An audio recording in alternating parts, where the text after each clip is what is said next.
Les damos la cordial bienvenida a este espacio de reflexión del Evangelio según San Mateo. En aquel tiempo Jesús dijo a sus discípulos: ¿Han oído ustedes que se dijo, ama a tu prójimo y odia a tu enemigo? Yo en cambio les digo, amen a sus enemigos, hagan el bien a los que los odian y rueguen por los que los persiguen y calumnian, para que sean hijos de su Padre Celestial, que hace salir su sol sobre buenos y los malos, y manda su lluvia sobre los justos y los injustos. Porque si ustedes aman a los que los aman, ¿qué recompensa merecen? ¿No hacen eso mismo los publicanos? Y si saludan tan solo a sus hermanos, ¿qué hacen de extraordinario? ¿No hacen eso mismo los paganos? Ustedes pues sean perfectos, como su Padre Celestial es perfecto. Palabra del Señor.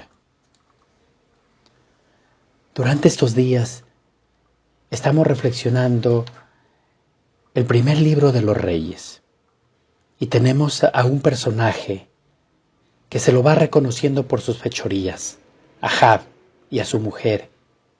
Llega la denuncia por parte del profeta perseguido por Jezabel, Elías. Había tenido que huir, pero ahora vuelve a la ciudad por orden de Dios y se dispone a seguir ejerciendo de profeta, pasada su crisis de desánimo. Esta vez echa en cara valientemente a Ahab la grave falta que ha cometido. Ha asesinado y ha robado y ha hecho pecar a Israel con la idolatría. Y es que no hubo otro que vendiera como Ahab para hacer lo que el Señor reprueba, empujando a su mujer, a Jezabel, le anuncia un duro castigo de Dios. Aunque luego el arrepentimiento mostrado por el débil y lo voluble del rey le dice que sucederán más tarde en tiempo de su hijo, un hecho paralelo al de David. También se arrepintió de su pecado y obtuvo una prórroga del castigo. El Salmo es el miserere, es el eco de esta actitud humilde de Ahab, como le fue también la de David. Misericordia, Dios mío, por tu bondad. Yo reconozco mi culpa. Contra ti solo pequé. En todos los tiempos había profetas valientes, verdaderos profetas, de los que habla de parte de Dios, no para adular a los poderosos. Estos profetas defienden los derechos de los débiles y de los pobres, porque el que falta al pobre, le falta a Dios mismo. Hay muchos como Nabot en el mundo de hoy, pobres y débiles, maltratados por la vida y aplastados por los demás. Tendría que haber también muchos como Elías, que denuncian la injusticia y traban cosas en perjuicio de los demás, tratando en concreto por mejorar la justicia social, pero no solo salen en defensa de los derechos de Dios, como hizo el profeta contra los cultos a los idólatras, sino también de los derechos de los pobres, como lo hizo en este caso de injusticia contra Nabot. Y en este sermón de la montaña Jesús, contraponiendo la ley antigua con su nuevo estilo de vida, esta vez en cuanto al amor a los enemigos. Esta primera consigna, amarás a tu prójimo, y sí que estaba en el Antiguo Testamento, o la segunda, aborrecerás a tu enemigo, no la encontraremos en ningún libro, pero que se ve esta interpretación popular completamente a la anterior.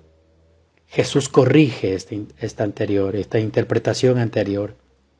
Sus seguidores debían amar también a los enemigos, o sea, a los que no sean de su familia, o a los que no sean de su pueblo o de su gusto. Saludar a los que no nos saludan. Lo hacen todos. Amar a los que nos aman es algo espontáneo, no tiene ningún mérito. Lo que de caracterizar a los cristianos es algo extraordinario. Saludar a los que no nos saludan, amar a los enemigos, hacer el bien a los que nos aborrecen. Jesús pone por delante como modelo nada menos que a Dios, y así serán hijos de su Padre, que hace salir el sol sobre buenos y malos, y manda la lluvia sobre los justos y los injustos. Sean perfectos, como su Padre Celestial es perfecto. El que mejor ha imitado a Dios Padre, es Jesús mismo. Si por alguien mostró preferencias fue por los pobres, por los débiles, los marginados por la sociedad, los pecadores, y al final entregó su vida por todos y murieron perdonando a los mismos que los crucificaban. En esta pequeña historia, cada día cabe, por desgracia, la distinción de personas por simpatía o interés, las rencillas o indiferencias sostenidas, o el rencor hacia quienes nos parece que no nos miran bien. Tenemos un campo de examen y de propósito al leer estas recomendaciones de Jesús. Debemos superar lo que nos resulte espontáneo, poner buena cara a los amigos y mala a los que no nos resultan simpáticos, y actuar como Dios, que es Padre de todos y manda su sol sobre la lluvia, sobre los buenos y sobre los malos. Nosotros no le daremos lluvia a nadie, pero sí le podemos ofrecer buena cara, buena acogida, una buena ayuda y palabras amables a cuantos les haga falta el perdón. Tal vez lo primero que tenemos que hacer es perdonar a los otros de eso, el que sean otros por su carácter, por sus manías, por sus opiniones, a veces hasta por sus imprudencias. Nos encontramos con personas de otras culturas, edades, formación y a veces de raza y de situaciones sociales diferentes. Entonces es cuando tenemos que recordar la consigna de amar a todos como el Padre, como Cristo, porque cuando nos resulta simpáticos nos hace falta recordar ninguna consigna, simplemente dejarnos llevar por el amor. Y eso es lo que Jesús hace en cada momento y a cada instante. Nos hace sentir que Él nos ama a pesar de nuestro pecado y de nuestra debilidad. Él nos está diciendo, sean perfectos porque su Padre Celestial es perfecto.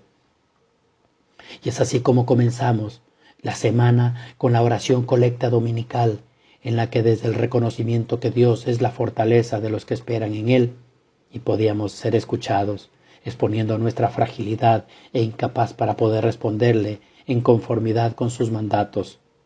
Resuenan las palabras de Jesús a sus discípulos. Sin mí no pueden hacer nada. Poniendo en Él nuestra esperanza, tenemos la certeza de poder responder al planteamiento que se nos ha hecho. La terminación del pasaje del Evangelio de hoy nos hace comprender nuestra debilidad y al mismo tiempo el mandato vocacional que hemos recibido. Sean perfectos como nuestro Padre Celestial es perfecto.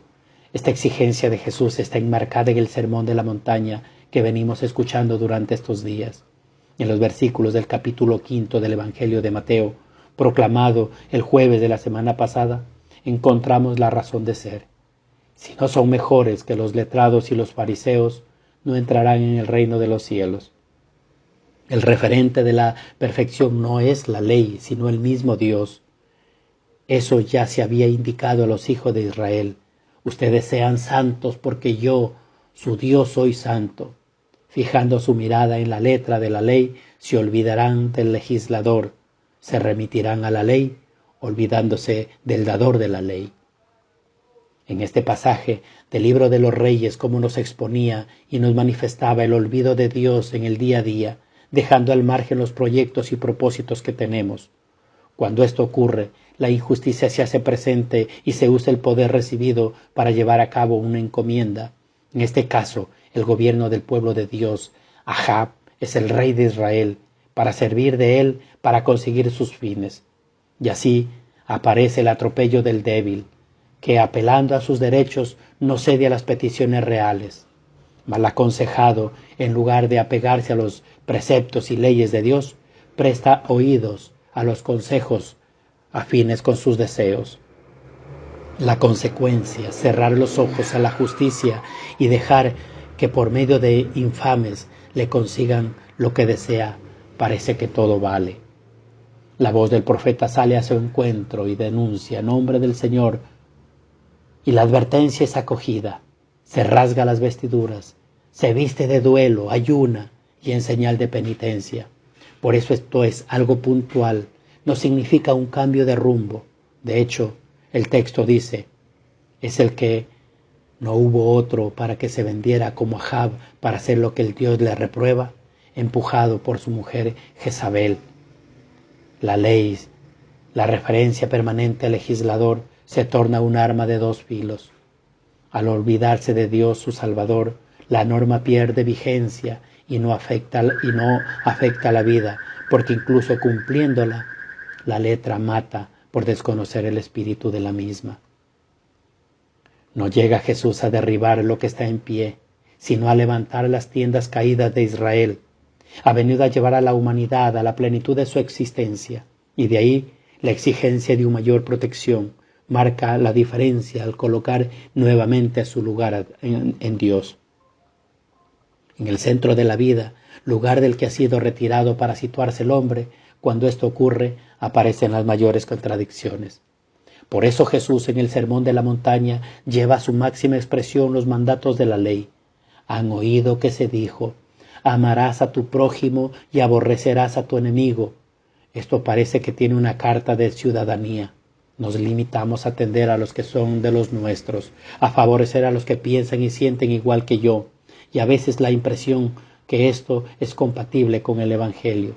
No es compatible con el Evangelio, Nos produce y nos puede ocurrir que los letrados y los fariseos desconocen la misericordia y se centran en los que solamente son de sus disposiciones, aquellos que cumplen con las tradiciones y su ley. Hay que amar a los que nos persiguen y calumnian. Hay que amar a todos. Se trata de seguir el ejemplo que Dios nos da en Jesucristo, que se ha revelado como la norma de vida para todo ser humano. No se puede amar de otra manera. Sean santos porque yo soy santo, su Dios soy santo. Mirándose en Él, la letra ya no está muerta ni mata, porque habiéndose centrado en Él, su vida es nuestra vida. Y así debíamos haber sido para la totalidad de Israel. Pero apartándose, se descarrió. El resto, fiel, firmemente pegado a Dios, reconoce la plenitud de la ley en el amor a todos. Estos son los que lo acogen, se alegran ante la llegada del reino y afirman como Jesús, que solo amando como somos amados, todo cobrará sentido nuevo. Hoy tenemos un reto, mostrar que la perfección consiste en amar a todos como Dios nos ama. No hay distingos posibles en la determinación de amar. No amo desde mis planteamientos, sino que el deseo de amar se asienta en el mismo amor de Dios. Él va abriendo caminos. Él es perfecto. Él es el único modelo válido. No valen otros moldes, otros modelos. Y con ello, sintonizo desde la sintonía de Dios con cada ser humano sin dejar de lado a nadie. Estamos buscando la perfección de amar a Dios por sobre todas las cosas y al prójimo como a uno mismo, porque esta es la ley que ahora nos está invitando a mirar y a vivir. Esta es la ley que hoy nos ha dicho. Han oído ustedes que se dijo, ama a tu prójimo y amar también al enemigo. Esta es la ley que nos cambia totalmente y nos hace sentir que tenemos alas nuevas solamente con haber descubierto con el amor de los amores. Gloria al Padre, al Hijo y al Espíritu Santo, como era en el principio, ahora y siempre, por los siglos de los siglos. Amén.